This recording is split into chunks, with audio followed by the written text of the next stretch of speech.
아멘. 귀한 찬양 감사합니다. 여러분들도 확실히 믿는 거죠? 여호와는 나의 목자시니 내게 부족함이 없으리로다. 할렐루야. 우리 예수님, 우리 하나님 우리와 동행하시니 우리는 부족함이 없습니다. 오늘 예배드림도 그래서 기쁨으로 주님 앞에 드리는 겁니다. 주님의 은혜에 감사하며 예배하기 원합니다. 오늘 주시는 하나님의 말씀 사도행전 4장 우리 5절에서 12절까지 말씀입니다. 사도행전 4장 5절에서 12절. 저와 여러분이 한 절씩 교독하고 우리 12절 한 목소리로 읽겠습니다. 제가 5절 먼저 읽겠습니다. 이튿날 관리들과 장로들과 서기관들이 예루살렘에 모였는데 대제사장 안나스와 가야바와 요한과 알렉산더와 및 대제사장의 문중이 다 참여하여 사도들을 가운데 세우고 묻되 너희가 무슨 권세와 누구의 이름으로 이 일을 행하였느냐. 이에 베드로가 성령이 충만하여 이르되 백성의 관리들과 장로들아, 만일 병자에게 행한 착한 일에 대하여 이 사람이 어떻게 구원을 받았느냐고 오늘 우리에게 질문한다면 너희와 모든 이스라엘 백성들은 알라. 너희가 십자가에 못 박고 하나님이 죽은 자 가운데에서 살리신 나사렛 예수 그리스도의 이름으로 이 사람이 강강하게 되어 너희 앞에 섰느니라. 이 예수는 너희 건축자들의 버린 돌로서 집 모퉁이의 머릿돌이 되었느니라.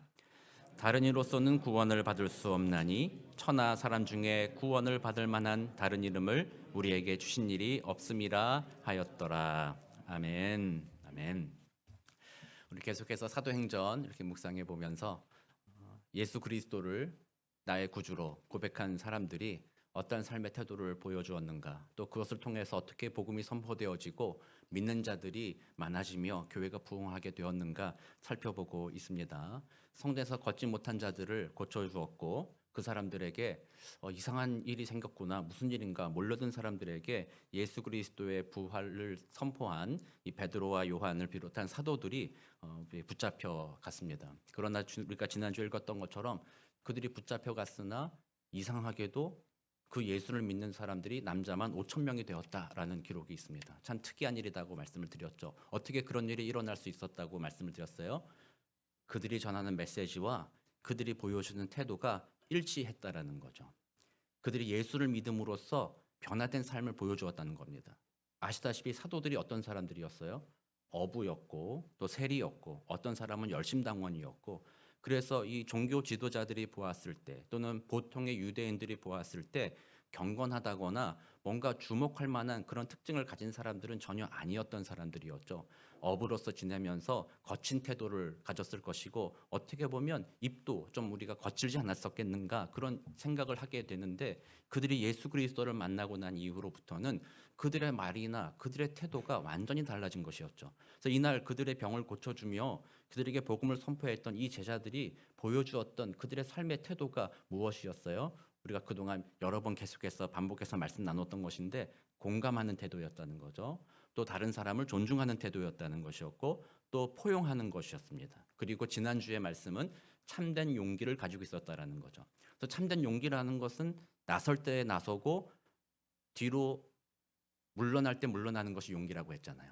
그러니까 이들이 예수님이 하셨던 것이죠. 예수님이 이 땅에 계시는 동안에는 죄인들의 친구다라는 칭호를 들을 정도로 사람들로부터 배척받는 사람들의 친구가 되어주셔서 그들의 아픔을 공감해 주셨고 또 그들을 존중해 주셨으며 그들을 포용해 주셨으며 마지막 십자가에 죽으실 때에는 자기의 목숨을 내어놓는 용기 있는 일을 하시면서도 자신의 권능으로서 그 대적자들을 모두 물리치는 그 능력을 스스로 절제하심으로 십자가의 길을 걸어가셨다라는 거죠.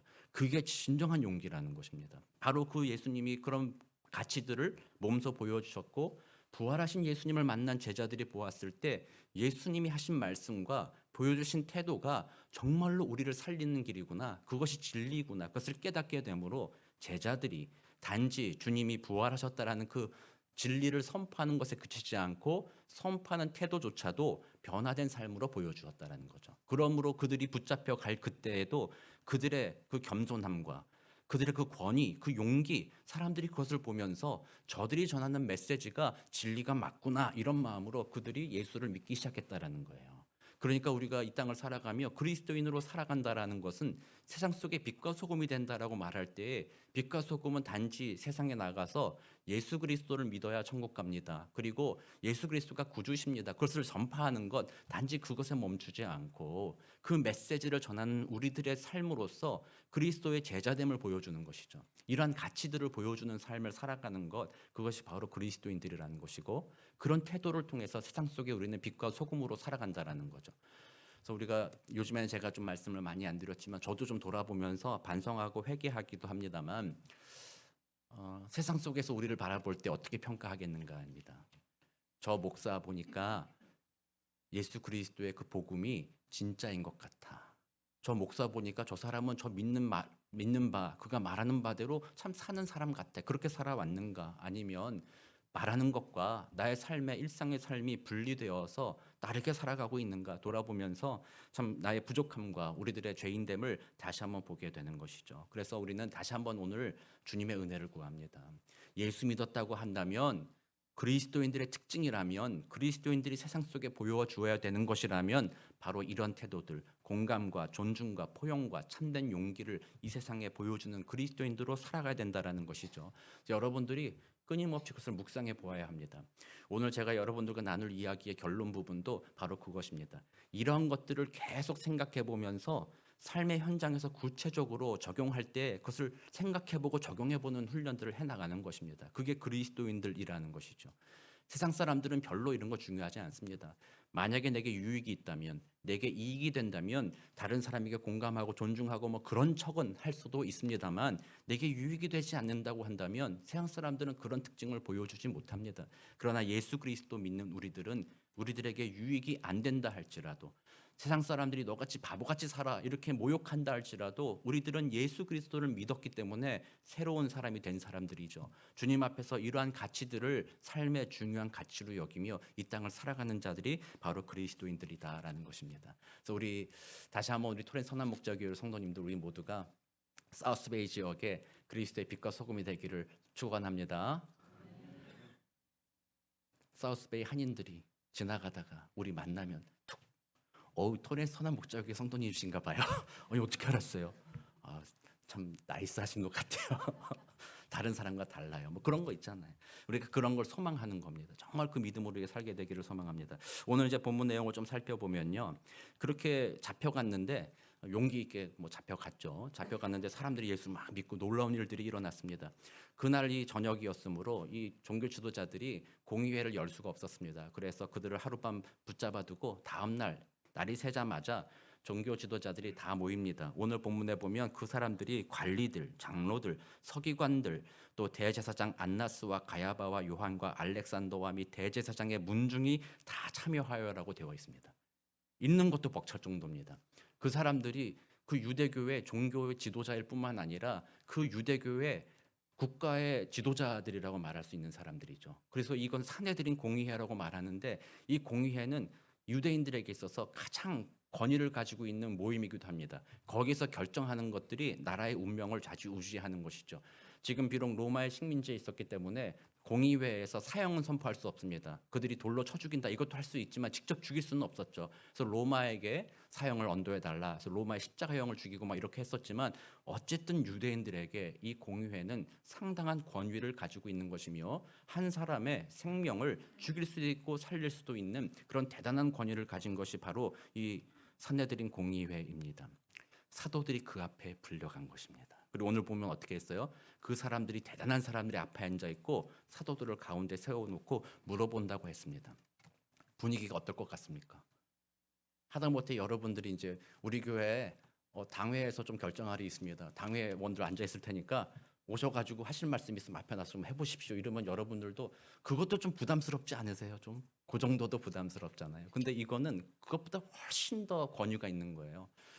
우리 지난 한 주는 참 여러 가지로 이제 국가적으로 참 좋은 일은 아니죠. 참 마음 아픈 일이기도 하지만, 여기 계신 분들이 아마 영상으로 많이 보셨을 것이지만 대통령 탄핵에 대해서 헌법재판소에 최종 판결이 이제 나오는 그 장면이 있었습니다. 약 22분 정도 걸렸죠. 헌법재판소장 직무대행 그분이 이제 여러 가지 근거를 쭉 설명하시고, 이제 시간이 명확하게 해야 됩니다. 뭐 이렇게 탄핵에 관련 선고이기 때문에, 그러면서 11시 현재 시간 11시 22분 누구 파면한다 뭐 이렇게 하는 장면을 보셨을 거예요. 얼마나 엄숙한 자리입니까? 얼마나 권위가 있는 자리입니까? 이 사내들인 공회가 좀 그런 거라는 거예요. 저는 그거 막 그 헌법재판소장이 하면 한다 이 한 문장이 짧잖아요. 그 전에 막 얘기 들을 때는 아 그렇구나 그렇구나 뭐 저렇게 판단했구나 뭐 이렇게 보는데 마지막에 하면 한다 딱만 하는데 뭐 소름이 돋는 거예요. 야 말에는 힘이 있구나 권세가 있구나 말 한마디로 사람을 죽이고 살리고 할 수가 있는 권세가 진짜 있구나 그 막 느껴지는 거거든요. 바로 지금 이 사도들이 붙잡혀간 사내들인 공의회가 바로 그와 마찬가지라는 거예요. 그 당시에. 그래서 사도들이 얼마나 떨렸겠어요. 그 앞에서 말 한마디 잘못했다가는 예수와 같이 죽을 수도 있는 상황이며 또는 많은 사람들에게 모욕을 당할 수도 있는 정말 두려운 그런 상황이 바로 그 자리라는 것이죠. 근데 그들이 그 권위를 가지고 이렇게 물어봅니다. 너희들을 누가 그렇게 권세를 주었느냐? 누구의 권세로서 누구의 이름으로 그 일을 행하였느냐라고 물어봅니다. 평범한 질문 같아 보이잖아요. 이 말은 무슨 말이냐면요. 너희들은 지금 유대교를 중심으로 한 우리 이스라엘 나라 민족의 전체적인 국가 정체성을 지금 뒤집으려고 하고 있다. 다시 말하면요. 너희들은 우리들이 권세를 주지 않았다는 거예요. 정통성 있는 사내린 공의회에서 우리들의 이름과 우리들의 권세로 너희들이 말하라고 하지 않았는데 너희들은 우리의 권세가 아닌 다른 권세로서 그렇게 이야기하고 있다. 그 말은 너희들은 지금 내란을 벌이고 있는 거다라는 거예요. 그 공의회 앞에서 헌법재판소 앞에서 그럴 수 있잖아요. 한 사람에 대해서 당신은 국가 전복을 꿈꾸고 있고 내란을 꿈꾸고 있습니다. 얘기해 보십시오. 이런 상황이라는 거예요. 그러니까 얼마나 이게 작은 일이 아니라는 거, 큰 일이라는 거예요. 그랬을 때 이 사도들 중에 이 베드로가 나타납니다. 근데 베드로는 어떤 인물이었어요? 예수님 잡혀갔을 때 무서워가지고 숨었다가 3번이나 부인했을 뿐만 아니라 그 계집종 하나가 와서 너도 그 편이라고 말했을 때 막 예수를 저주하고 거절했던 두려움이 가득했던 사람이었잖아요. 그 성정 그대로 가지고 있다면 그 권위 있는 자리에서 너희들 지금 국가 전복을 꿈꾸고 있는 너희들 배우가 누구냐 물어보는 그들 앞에서 벌벌벌 떨 수밖에 없는 거죠. 아 잘못했습니다. 아 용서해 주십시오. 다음부터는 안 그럴게요. 뭐 이럴 수도 있는 것이고 또 그냥 뭐 아 잠깐 예수가 그랬다는 건 그냥 얘기했을 뿐입니다. 뭐 이렇게 얘기할 수도 있는데 베드로가 지금 담대하게 나섭니다. 그리고 누가는 이 사건을 기록할 때 베드로는 성령에 충만하였다라고 하는 것을 꼭 기록하여 두었습니다. 예수 그리스도를 믿고 부활의 능력을 믿었다 할지라도 우리 안에 성령이 충만하지 않는다면 외부의 상황과 환경 가운데 쉽게 두려워하고 낙심할 수 있는 것이 우리들이라는 사실입니다. 그러므로 그 권위 있는 자들이 너는 지금 국가를 전복하려는 내란죄를 범하고 있으니 이제는 죽어 마땅하다라는 그런 마음으로 신문하고 있을 때에 성령에 충만하여서 그들에게 답변합니다. 근데 이 답변이 너무 멋있는 답변입니다. 용기 있는 답변입니다. 뭐라고 답변한 거? 내용을 읽어봤잖아요. 한마디로 줄이면 뭐라고 하는 거냐면요. 맞다는 겁니다. 너 국가 전복 꿈꾸고 있어? 나라 이렇게 뒤집으려 내란하려는 거야? 그래 맞다라는 거예요. 너희들이 세우고자 하는 그 나라는 버려졌다. 그리고 예수 그리스도로 말미암아 새 나라가 세워졌다라고 얘기하는 것이 바로 이 베드로의 이야기인 것입니다. 그래서 이 지혜롭게 베드로가 시편 118편 22편 22절 23절 118편 22절 23절을 인용한 것입니다. 오늘의 그 내용은 거기엔 이렇게 써 있습니다. 건축자가 버린 돌이 진 모퉁이의 머릿돌이 되었나니 이는 여호와께서 행하신 것이요 우리 눈에 기이한 바로다라고 이야기합니다. 시편 118편은 다윗이 쓴 것입니다. 다윗이 언제 썼냐면 사울 왕이 폐위되고 나서 자기를 하나님께서 왕으로 세우실 때 이 시편을 쓴 것입니다. 그러면서 이 내용은 뭐냐면 사울은 자기가 중심이 돼서 자기 나라를 세우려고 했다는 것이죠. 처음에는 하나님의 택함을 받아 하나님의 왕으로서 하나님 나라를 세우려고 했었지만 결국 그 마음이 변질되어서 하나님을 섬기는 것보다 자기의 욕심을 따라서 자기를 섬기는 자기의 나라를 세우고자 하는 그 마음을 가진 것이 사울이었다라는 거죠. 그래서 그 사울이 그런 나라를 세움으로써 그에게 도전이 되는 다윗을 버린 돌처럼 여겼다라는 거예요. 다윗이 그가 사울 왕의 나라를 강건하게 하는 데 있어서 얼마나 큰 역할을 했습니까? 골리앗을 죽이길 뿐만 아니라 블레셋과의 전쟁 때마다 다윗이 승리함으로써 사울의 나라가 세워지도록 큰 공을 세웠던 사람이지만 사울은 그가 자기가 세우는 그 나라를 위하여 다윗이 걸림돌이 된다고 생각하므로 다윗을 죽이려고 했다라는 거죠. 그래서 사울은 그를 버렸다라는 거예요. 그러나 여호와 하나님께서 그 버린 돌 다윗을 택하셔서 이스라엘 나라의 머릿돌이 되게 하사 그 나라를 세우게 하였다라는 것이 바로 시편 118편에서 다윗이 노래하고 있는 겁니다. 이걸 베드로가 인용해서 지금 그들에게 얘기하고 있는 거예요. 그 말은 무슨 말이에요? 당신들이 지금 하고 있는 행동, 당신들이 지금 추구하는 유대교와 유대주의 그 나라들은 바로 사울 왕의 나라와 같은 것이다. 그러나 하나님께서는 당신들이 그 욕심 때문에 버린 예수 그리스도를 다시 귀하게 여기사 그로 머릿돌 삼으시고 그로 말미암아 새 집을 지으셨다라고 그들에게 선포하는 거예요. 그러니까 이 종교 지도자들은 이 내용을 모를 리가 없잖아요. 베드로가 말하는 내용을 바로 이해한 겁니다. 저들이 말하고 있는 것은 하나님이 우리들을 버리셨다는 것과 하나님이 예수 그리스도를 택하여서 새로운 나라를 만든다라는 것을 저들이 지금 얘기하고 있구나라고 보는 거예요. 그래서 이렇게 짧게 읽었지만 제가 이렇게 설명을 좀 드렸는데 분위기가 좀 어때 보이세요? 좀 뭔가 좀 장엄하고 좀 그렇지 않습니까? 아니에요. 다음에 우리 한번 이거 뭐 언젠가 연극이나 이런 걸도 한번 봐도 참 멋있게 표현될 수 있을 것 같아요. 네. 그래서 베드로는 담대하게 얘기합니다. 새 나라가 왔다. 너희들이 추구하는 나라는 하나님이 버렸다. 너희들이 추구하는 그 나라는 어떤 나라였냐? 생명이 없는 곳이었다. 거기는 죽음이 가득한 곳이었다. 너희들이 하는 일은 도대체 뭐였냐? 성전 밖에서 걷지 못하는 자 앉아있는 40년 동안 너희들은 뭐 했냐는 겁니다. 그들은 뭐 했어요? 그 40년 동안 그 걷지 못하는 자에게 자비를 베풀 생각은 하지도 않았습니다. 성전 안에 들어오는 것조차 허용하지 않았습니다. 너는 저주받았다. 너는 우리와 같이 갈 수 없다. 너는 부정하다. 그러니 우리들이 머물고 있는 종교 지도자들이 머물고 있는 성전 안뜰까지 너는 들어올 수 없다. 그러므로 그들이 하는 일들은 분리하는 것이고 나누는 것이고 자기보다 못한 자들을 정죄하는 태도들을 보였던 것이 너희들이 세우고자 하는 그 나라였다라는 거예요. 너희들이 주인 되고자 하는 그 욕심의 나라를 예수님이 무너뜨리셨다. 그리고 이제 예수님의 나라는 봐라, 저 걷지 못하는 자가 걷게 하시는 그 나라다. 고난과 슬픔과 어려움 당하는 자, 가장 낮은 자들, 그들을 환영하는 나라다. 그들을 포용하는 나라며 존중하는 나라며 그들을 고쳐주시는 나라이며 또 우리가 증언하듯 죽음에서 다시 살아나신 예수 그리스도 그 생명이 있는 나라 예수님이 다시 만드신 것이다. 나는 그 나라를 전하노라 라고 지금 그 앞에서 담대하게 이야기하고 있는 것입니다. 그래서 예수 그리스도로 말미암아 새 나라가 왔다는 것입니다. 거기는 생명이 있는 나라라는 것이에요. 사람들에게 손가락질 받고 미움받는 사람들이 누구든지 환영받는 나라, 거기에서 상처와 아픔들이 치유받는 나라, 그 나라를 예수님이 이루셨다라는 겁니다. 할렐루야. 우리는 그걸 믿는 자들입니다. 그러므로 교회가 어떠해야 되는 것입니까? 자꾸 우리는 교회가 이 종교 지도자들과 같이 유대교와 같은 모습으로 돌아가려고 합니다. 포용하지 않습니다. 생명을 살리는 데 관심이 없습니다. 내 뜻이 이루어지는 것에만 온전한 관심이 있습니다. 내가 잘 살고 내가 잘 되고 내가 원하는 대로만 돼야 되고 이 모든 것에만 관심 있는 신앙생활을 하고 있다. 다른 사람들의 아픔과 연약함에 공감하지 못하고 돕지 못하고 섬기지 못한다. 이해하지 못한다. 그렇게 살아간다는 것은 그 이전의 나라입니다. 예수 그리스도가 세우신 머릿돌이신 새로운 나라는 누구든지 공감해주며 받아주는 그런 나라. 거기서 치유가 일어나는 나라, 위로가 있는 나라, 사랑이 넘치는 그런 나라가 바로 예수님의 이름으로 세워진 그 나라라는 겁니다. 베드로는 지금 그걸 선포하고 있습니다. 우리 교회가 좀 그런 교회 되기를 소망합니다. 오늘 저는 이제 오늘 이 사건을 통해서 두 사람을 대비하면서 말씀을 정리하고 마칠 건데요. 어떻게 보면 아까 제가 말씀드린 처음에 우리가 가져야 될 태도들 있잖아요. 공감하고 존중하고 포용하고 또 용기, 이 모든 것들에 좀 더 근본적인 기초가 되는 태도를 말하는 거예요. 오늘 그 이야기를 하려고 그러는 겁니다.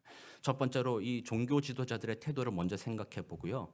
그들의 태도와 반대되는 사도들의 태도를 한번 생각해 보는 거예요. 그래서 요거를 정리해 볼 텐데 종교 지도자들의 태도는 제가 방금 말씀드렸다시피요.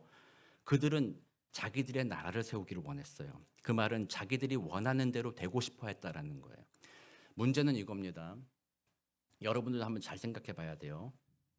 내 생각이 옳다라고 여기는 태도, 그게 문제긴 합니다만 그거는 큰 문제는 아닙니다. 여러분들도 그렇게 살아야 돼요. 여러분들도 내 생각이 옳다고 여겨야 돼요.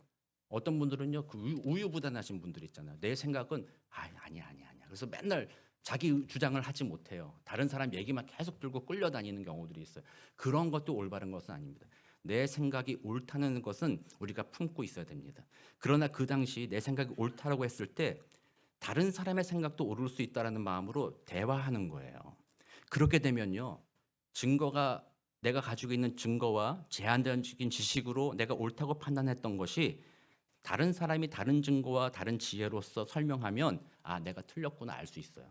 그때는 내가 생각을 바꿀 수가 있어요. 그러니까 요거는 중요합니다. 요 지점은 중요합니다. 근데 진짜 문제가 되는 것은 내가 옳다고 생각하는 것이 나의 신념이 되어버릴 때가 있습니다. 내가 옳다고 생각하는 것이 진짜 이것만 옳아라고 여기기 시작합니다. 그래서 그 다음에 태도는 뭐예요? 옳다고 여기는 게 아닙니다. 이제는 옳아야만 한다라고 생각하는 거예요. 내가 생각하는 것이 옳아야만 해. 그렇기 때문에 다른 사람이 다른 증거를 가져오고 다른 근거를 대더라도 무시합니다. 안 듣습니다. 그거 필요 없어. 내가 하는 대로만 해야 돼. 이렇게 생각하는 것. 내가 옳아야만 한다고 생각하는 그 태도. 그럼으로써 다른 모든 진리와 모든 것에 귀를 막고 내가 원하는 방향으로 달려가려고 하는 그 태도. 그게 진짜 문제라는 거예요. 사두개인들이 바로 그랬다라는 거예요. 사두개인들이 어떤 사람들이라고 했어요? 뭘 믿는 사람들이었어요? 부활이 없다고 믿는 사람들이었어요. 그래서 부활이 없으므로 이 땅이 중요하니까 이 땅에서 잘 먹고 잘 살기 위해서 신 하나님을 세워두고 신을 잘 섬기면 복 주겠지. 그게 전부야라고 생각했던 이 사람들에게 명백한 증거를 들이댑니다. 예수가 죽었지만 다시 살아났다. 부활이 있다. 얘기하니까 사두개인들이 그걸 보고도 뭐라 그러는 거예요? 진리를 듣고도 뭐라 그래요? 아니야. 그러면 안 돼라고 얘기하는 겁니다. 그럴 수는 없는 거야. 그러지 말아야 해라고 얘기하는 것이 바로 사두개인의 태도라는 겁니다. 자신의 신념이 옳아야만 한다라고 생각하는 것이죠. 그래서 교회에서도 많은 신앙생활 하시는 분들이 그런 방식으로 신앙생활하며 그런 방식의 태도를 가지고 살아갑니다. 내 생각이 항상 옳아야만 해.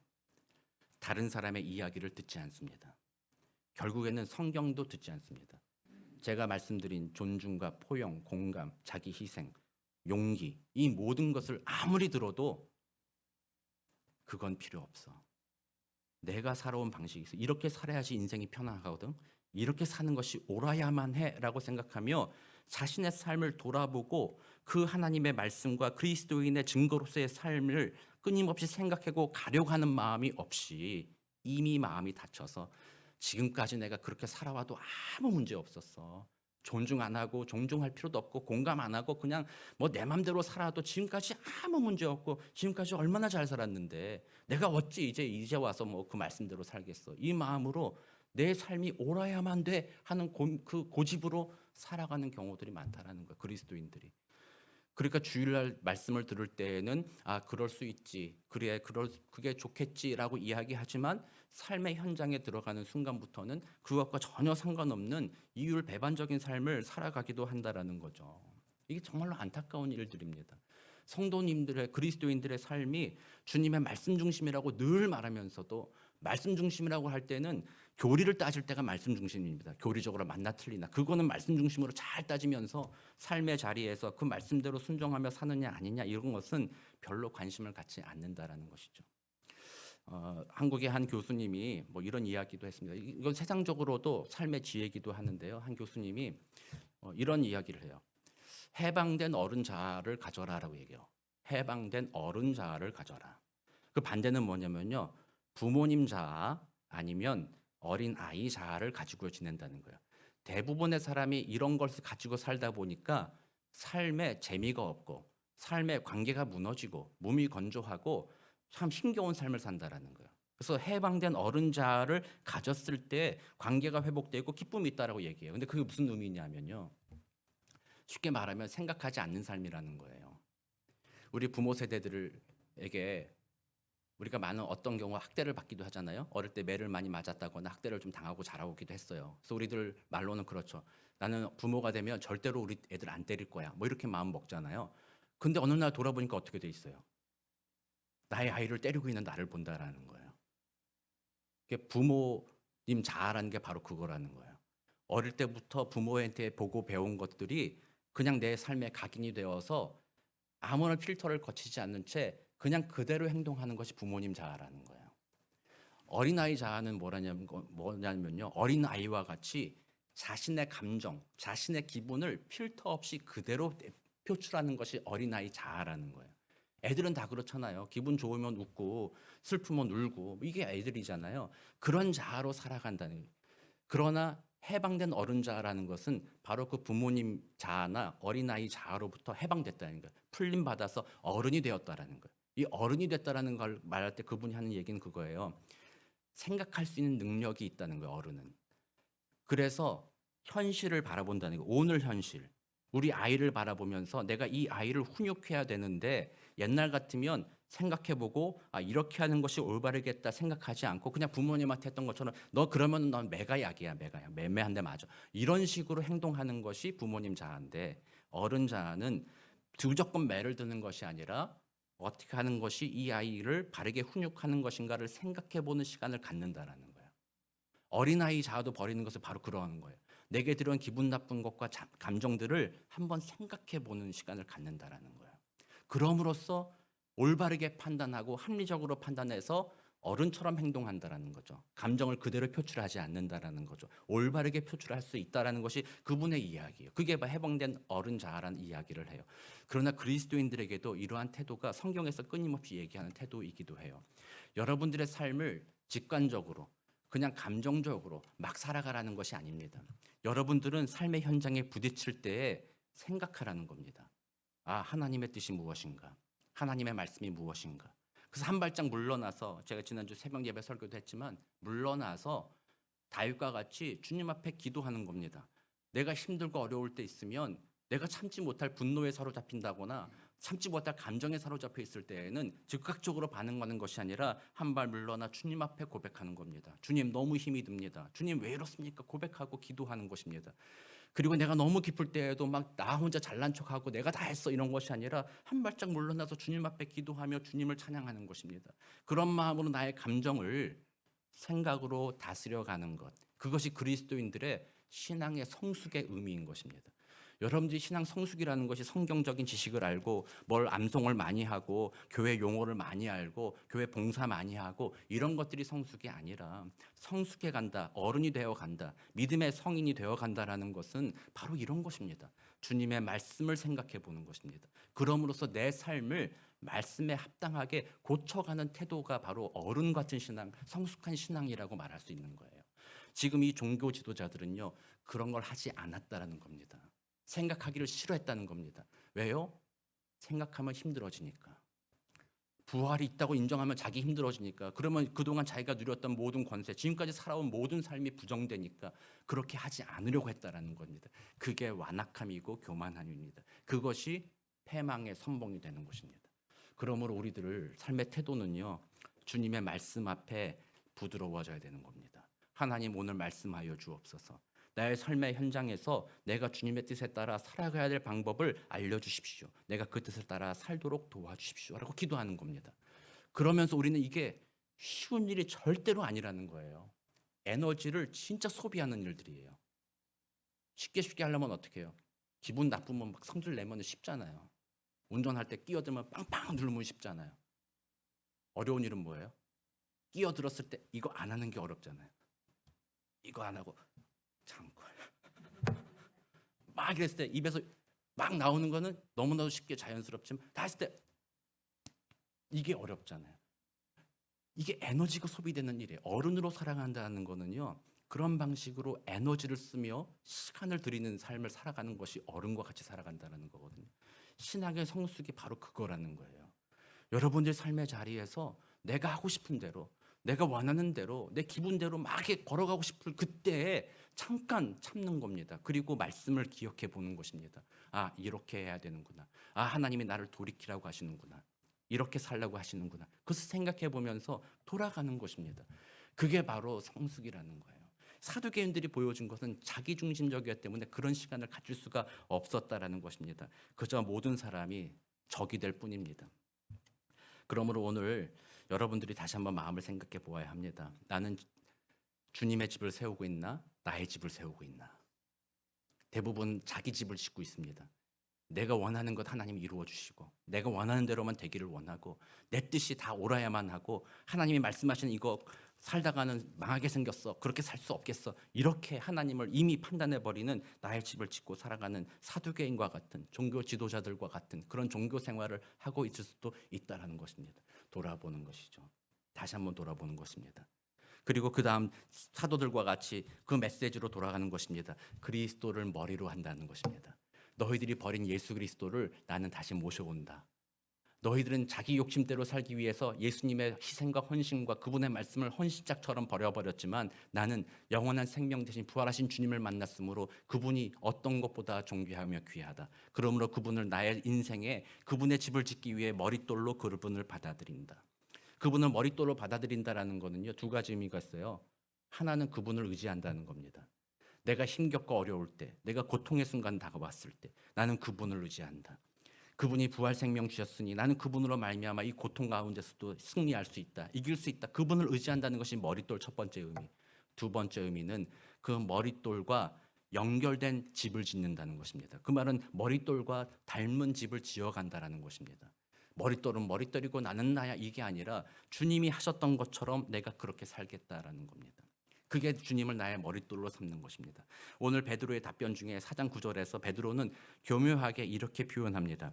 만일 병자에게 행한 착한 일에 대하여 이 사람이 어떻게 구원을 받았느냐고 오늘 우리에게 질문한다면 이렇게 말합니다. 이렇게 표현함으로써 병자에게 행한 착한 일이 곧 구원과 거의 동일시되고 있습니다. 앞에 그 착한 일은 병을 고쳐주는 일을 말하는 겁니다. 두 번째 나와 있는 어떻게 구원받았느냐고 이때 할 때 이 구원 소조라는 헬라어인데 이것은 신약 성경에서 예수님이고 바울이고 구원을 얘기할 때 이 단어를 썼습니다. 이것은 단지 육신의 질병뿐만 아니라 영혼의 구원까지도 포함하는 내용입니다. 그러므로 이 구원은 베드로가 말하고 싶은 것은 예수 그리스도를 머리로 하는 새 집은 단지 영혼의 구원의 문제만 관심 있는 것이 아니라 육신의 질병이 낫고 마음이 낫는 전인적인 회복을 원하는 그 집이다라는 겁니다. 너희들은 그동안 영혼을 위해서 혹은 너희들의 인생을 위해서만 예배했고 저 앞에 나와 있는 저 걷지 못하는 자에 대해서는 아무도 관심 갖지 않지 않았느냐. 그가 거기 있는지 없는지도 알지 못했을 것이고 더 이상 들어오지 못하게만 막았던 그런 태도로 너희들은 살아왔다면 예수 그리스도를 머릿돌로 하는 우리들은 그들의 전인적, 홀리스틱, 온 인격을 우리는 사랑하고 회복하기를 원한다. 예수 그리스도의 이름이 그 일을 행한다. 그렇게 고백하는 것이라는 거예요. 그래서 예수를 머리로 삼는 우리들은요, 함께 공동체를 모여서 주님 닮은 모습으로 변화되어 가고 그 은혜를 누릴 뿐만 아니라 우리 공동체 옆에 있는 지체들의 고통과 아픔들을 공감하며 그들을 위로할 수 있는 그런 공동체로 세워가야 된다는 것이 바로 오늘 베드로가 말하는 주를 머릿돌로 하는 새집지었다라는 겁니다. 사랑하는 성도님, 옆에 계신 분들 얼굴 한번 보겠습니다. 한 주간 얼마나 힘들으셨나, 얼마나 잘 지내셨나, 지금 삶에 얼마나 고민은 있으신가 없으신가. 교회는 서로의 육신적인 아픔과 어려움도 함께 돌아볼 수 있어야 되는 곳이 되어야 합니다. 단지 영혼의 구원만을 이야기하며 이 세상은 속되니 이 세상 것은 아무 마음 둘 것 없다, 이게 교회 아닙니다. 예수님도 그러셨고요, 성경도 그랬고 끊임없이 우리의 육신의 문제와 영혼의 문제를 같이 중요하게 여기셨던 것이 바로 우리 하나님이시며 성경인 것입니다. 우리 교회 안타까운 점들은 서로 기도 제목을 나누는 것이 힘겹다는 것이기도 합니다. 한국 문화이기도 할 것입니다. 서로의 아픔과 어려움이 있음에도 불구하고 그 이야기를 서로 나누지 못합니다. 왜 못 나눕니까? 그거 가지고 자꾸 날 판단하니까. 그거 가지고 자꾸 나한테 뭐 못났다고 얘기하니까. 그거 가지고 막 서로 막 뒤에 가가지고 얘기하고 기도 제목 얘기했는데 오히려 그게 잘됐다 야 오늘 친구 만나서 할 얘기도 없었는데 야 그 얘기 잘됐다. 오늘 그 얘기 가지고 한번 얘기해보자. 기도 제목 듣고 나서 기도도 안 해요. 그냥 가십거리의 주제로만 삼는 경우들이 많이 있죠. 교회는 그런 곳이 아닙니다. 정말로 우리는 형제 자매된 자들입니다. 우리들의 아픔과 우리들의 부족함과 연약함을 드러낼 수 있는 공동체가 되어야 됩니다. 그리고 그 공동체 안에 서로를 정죄하고 차별짓고 하는 것이 아니라 그것이 치유되기를 예수의 이름으로 서로 위로하고 서로 돕는 공동체가 진정한 교회입니다. 그런 교회가 세상에 빛이 되고 소금이 되는 교회이며 그런 교회가 교회다운 교회가 되어 가는 것입니다. 우리가 함께 예배하면서 주님을 찬양하지만 은근히 이 안에 막힌 담이 얼마나 많이 있습니까? 눈에 보이는 막힌 담도 뭐 있겠지만 눈에 보이지 않는 막힌 담이 켜켜이 쳐 있습니다. 지금 이 자리에 함께 예배하는 우리들 사이에도 막힌 담이 얼마나 켜켜이 쳐 있습니까? 난 도저히 말 못하겠어. 뭐 이런 태도들이 막 나타나기도 한다라는 거죠. 그러나 예수의 이름으로 예수를 머릿돌로 삼는 교회라고 한다면 그 모든 아픔을 서로 돌아보아주며 서로 진심으로 함께 아파하고 진심으로 함께 기뻐하고 그들의 슬픔을 함께 눈물 흘려주며 그들이 잘 되기를 바라는 마음으로 생각날 때마다 그들을 위하여 기도하며 혹시라도 내게 주신 하나님의 은혜가 있고 달란트가 있다면 나의 손을 내밀어 그들에게 도움을 베풀며 그렇게 우리들의 영혼과 우리들의 육신이 잘 되기를 위하여 서로 칭찬하고 서로 권면하고 격려하고 그렇게 하나님의 몸된 교회를 세워 나가는 것이야말로 정말로 주님의 교회가 할 일 아니겠습니까? 베드로가 선포한 것이 바로 그것입니다. 너희들은 버리셨다. 너희들 잘난 체하며 살면서 함부로 정죄하고 다른 사람 미워했던 너희들의 나라는 주님이 버리셨다. 사울의 나라여 버리셨다. 멀리 가라. 예수 그리스도의 나라가 임했다. 그분이 머릿돌이 되셔서 우리 모두에게 생명을 주셨으며 그 생명 가운데 서로 돌보며 하나됨의 아름다움을 이루라고 하시는 그 놀라운 나라가 이르렀다. 이게 바로 베드로가 마지막으로 그들 앞에서 선포한 것입니다. 사랑하는 성도 여러분, 예수 그리스도를 머리로 삼고 힘겹고 어려울 때도 그분으로 말미암아 위로받고 그분의 은혜를 힘입어서 정말 주님 닮은 모습으로 옆에 있는 지체를 사랑하고 세상에 고난당하는 이들을 사랑하며 주님의 위로와 주님의 사랑을 나눠주게 되시는 복된 저와 여러분 되시기를 우리 구주 예수 그리스도의 이름으로 축원합니다. 함께 기도하겠습니다.